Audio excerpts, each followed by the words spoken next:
Night of the Seven Dwarves, a short story. Maury the Jew owned the furniture factory. It employed 5 or 6 of us at any one time. He wasn't originally in furniture, he was a civil engineer. He had invented some calculation useful for highway verges covered in snow, but since Australia is the driest and dustiest and flattest country in the world, and there's not a lot of snow on highway verges, he fled to Ontario for a decade, made a small fortune teaching Canadians about snow, and then, on the strength of some opportunity, started a furniture business back in the land of the long weekend. He was a jovial Jew, but intrusive. He knew nothing about making furniture, but would come down to the factory floor and propose giving you a lesson in joinery. You could say to him, "Mind your own business, Murray. Go back to your office." And he would look around as if he was on television and say, "Look at how my workers talk to me." He was the friend of the Prime Minister, Maury, and claimed to be on the inside rails of government policies on furniture making. As a boss, he was a pushover, and so when the union rep came around and wanted to sign us all up and woo us with the plight of women cannery workers in Arnhem Land, we'd tell him to piss off. As long as Maury behaved himself, we were happy to be non-unionised. The foil to Maury's incompetence was Glenda. She ran the place. She was a middle-aged mother of 3, best described as a soccer mum, who took no nonsense from anyone, including Maury, and including her husband Les, who was residually anti-Semitic and had an endless supply of Jewish nose jokes he would tell the staff when he picked Glenda up every afternoon. She would literally throw things at him. You could tell by the way he ducked and weaved that she had probably hospitalised him a few times. But she too was generally jolly, and once you understood her limits, she was positively maternal. There was, despite this, a fair turnover of staff. Blame the economy. Those were halcyon days when labour was in demand. Guys would make furniture for a bit and then move on to something easier or better paid. Or, as Glenda liked to complain, they would wander on and off of the dole and go surfing in Bali in those days. Maury was always looking for people skilled in joinery and cabinet making, but they were in short supply, and he would often have to settle for someone keen but unskilled and willing to be trained. One such was a character named Gary. I'm not sure how he came to the position, but he turned up one morning and Glenda introduced him. From the outset he seemed an unlikely prospect. Whether by nature or by design, this Gary sported a massive afro. Accordingly, from day one, we called him Fuzznut, and he was fuzzy in more ways than one. Amiable and rotund, he was all the same gormless, not very sharp. These days he'd be diagnosed. He was unnecessarily effusive. If you told him a joke, he would look at you like a confused puppy. So you would explain the joke to him, and he would roar with laughter, and you could hear him across 3 suburbs. He had coordination problems. I tried to teach him how to use a sander. He couldn't get past the child-proof safety catch. We took him in though, except that Glenda quickly counted him as a liability and went sour on him. "Fuzznut, he's okay," you'd say. "He's a half-wit," she'd say. And you'd be surprised again at just how tough these soccer mums could be. In a classic faux pas, a man walked into the factory one day and there was no one around. Fuzznut asked him what he wanted. The man said he was looking for a divan. Fuzznut directed him further up the road to a caravan sales yard. We had to laugh. Glenda just said, "Half-wit." Then there was the incident with the hot glue, but I won't go into that. It is more to the point that, so I came to learn, Fuzznut was a local and told me he lived near the end of the F19. So, as it happened, did I. We calculated that we lived only a few miles or a suburb or 2 apart. It was a pleasing understanding at first, and then I had to think, do I really want to live that close to Fuzznut? Amongst his gormless attributes was a winsomeness in his big round eyes and an over-eagerness to be friends. "Well, well," he said, learning that he lived not far from me or vice versa. But he always said, "Well, well." It was one of his things. It was annoying. "Well, well," he said. "Well, well." One Friday, end of the week, Fuzznut had an idea. He said he was going out with friends that night and perhaps I'd like to go along. I considered it. We were in the staff room. Glenda was there. She looked at me as if to say, I could almost hear it in my head, "Don't be an idiot. He's a half-wit." But instead I said, "Sure, Gary, that could be good." Simply because it was a Friday night and I was otherwise watching television by myself. "Great," he said. "I can pick you up." I should add here that I was carless at this time. So it was agreed. I was going out with Fuzznut and his friends. "Well, well," he said again, unreasonably excited. He went back to the floor and Glenda jided me. "A night with Fuzznut and his friends, that'll be a romp," she sarcasmed. "Fuzznut's okay," I said. "No," she said. "He's a half-wit." Right on the arranged time, around 8, Fuzznut arrived at my place. The first surprise was his vehicle. I'm not sure what sort of car I expected him to be driving.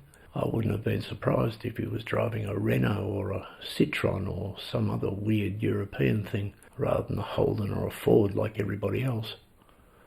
But he turned up into the late sunset of a balmy eve in a reconditioned hearse. It had been stripped of its funerary embellishments, and in fact was old and shabby, but it was nevertheless a hearse. I had to ask him about it. All I could establish was that Fuzznut had bought it cheap from an Italian. I couldn't disagree with him, though, that the interior was especially well appointed, with excellent seating and spacious. On reflection, as I got in, it did seem proper in the context. Of course Fuzznut would be driving a hearse. What else would he be driving? I was prepared for whatever hanging out with Gary might entail. I wasn't expecting a hearse, but I wasn't fazed when he turned up driving one. The next surprise, though, went beyond all my preparations. "Well, well," he said, as I buckled up. "We just have to drive over and pick up my friends." Then, as we turned into the F-19 and started cruising, he made it clear he was in the mood to party. "Do you like sweet?" he said, reaching for the inbuilt sound system. "No," I said. Regardless, he threw on Ballroom Blitz, loud.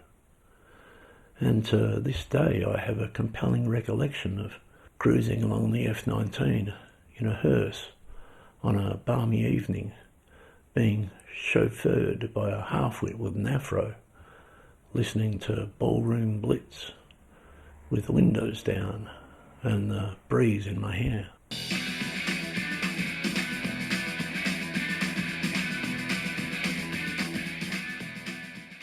At length we came to a house in a more leafy suburb, and upon arrival he honked the horn. I was talking shop. "I reckon Maury misses the snowy prairies of Ontario, you know," I was saying.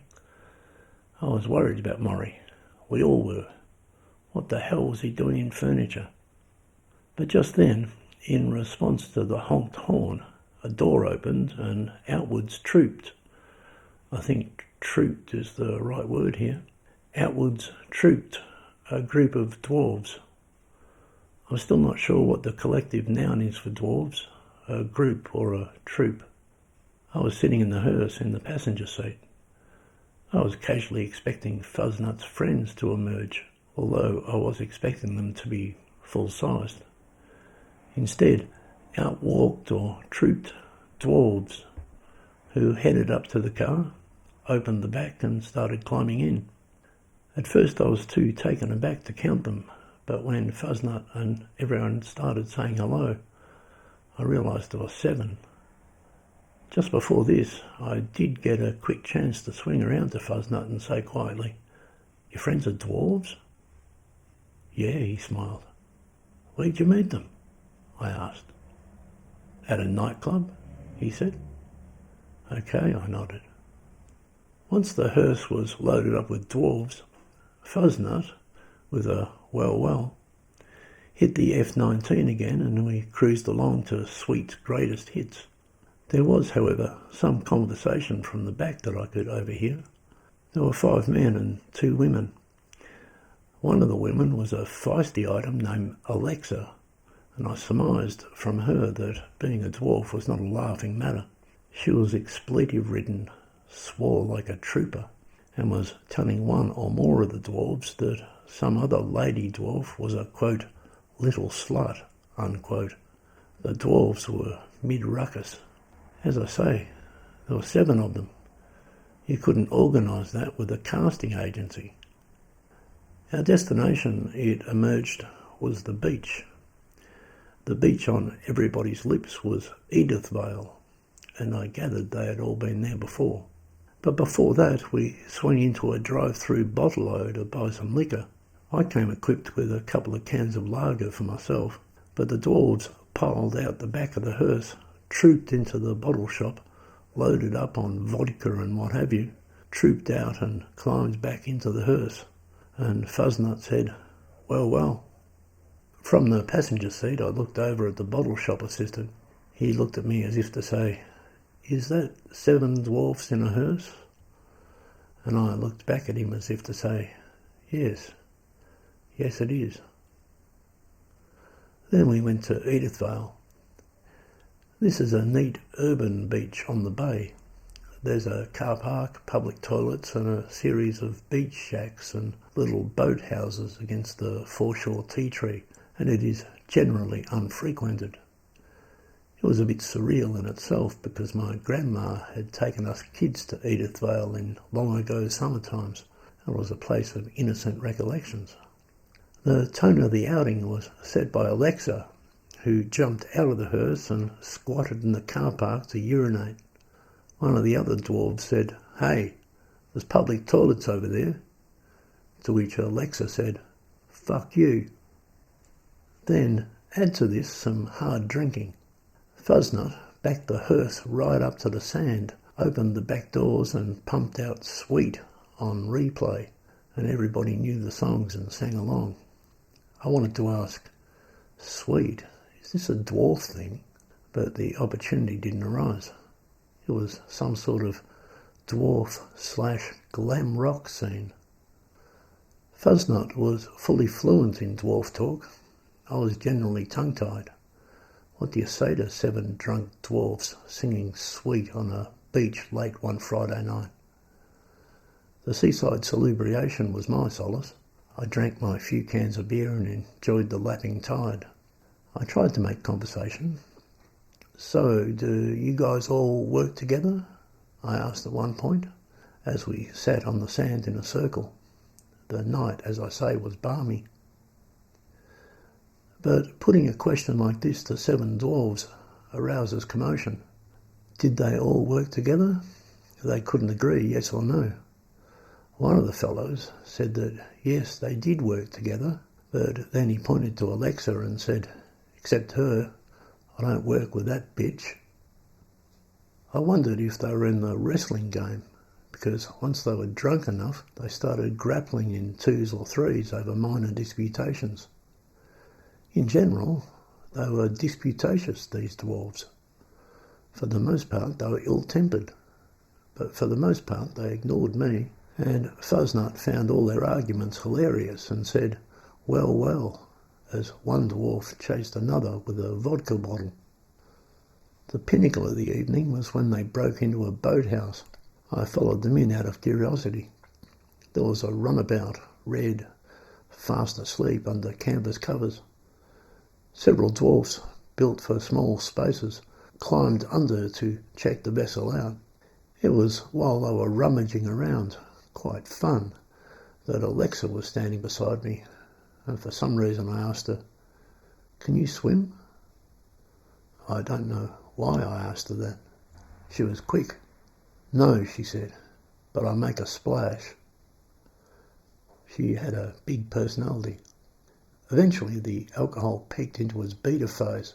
The night grew deep dark, the sea soothed, and the Dwarves 7 grew somewhat subdued. I thought I was starting up a conversation with one of them, but he said to me, "Have you ever been to Mexico?" When I said no, he started talking to someone else. I did sit next to Fuzznut.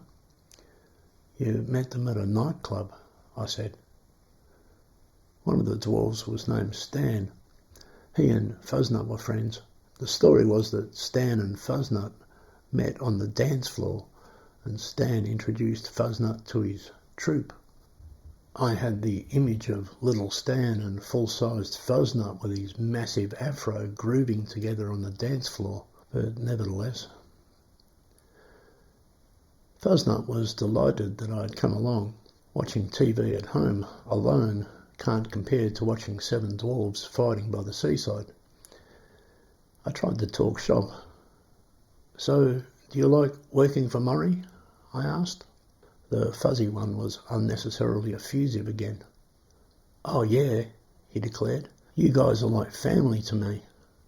He was sure making furniture was just perfect for him. All I could think of was Glenda saying he's a half-wit. I said, "He's okay," and she said, "No, he's a half-wit." The best of these little people was a guy named Louis. He apologised to me for the others. "Don't mind them," he said, "just crazy midgets." It was at the length of about 3 a.m, that the fuzzy-headed one finally dropped me home. The dwarves were still on board. He dropped them home after me on the round trip. We pulled up in the hearse, and I turned to bid adieu. "Well, well," said the Fuzznut in conclusion. Then I turned around to the group or troop of little people in the back. "Okay," I said, "good to meet you." At this, all 7 of them smiled, sat up, waved, and said things like, "Hey, yeah, great, you too, hoopa," as if they were genuinely pleased to meet me, and we had all had a great time together. Fuzznut joined in. And so I walked away from the hearse with, at least, a sense of inclusion. Good guys. They drove off into the night, Fuzzy and 7 dwarfs in a hearse, to another round of ballroom blitz.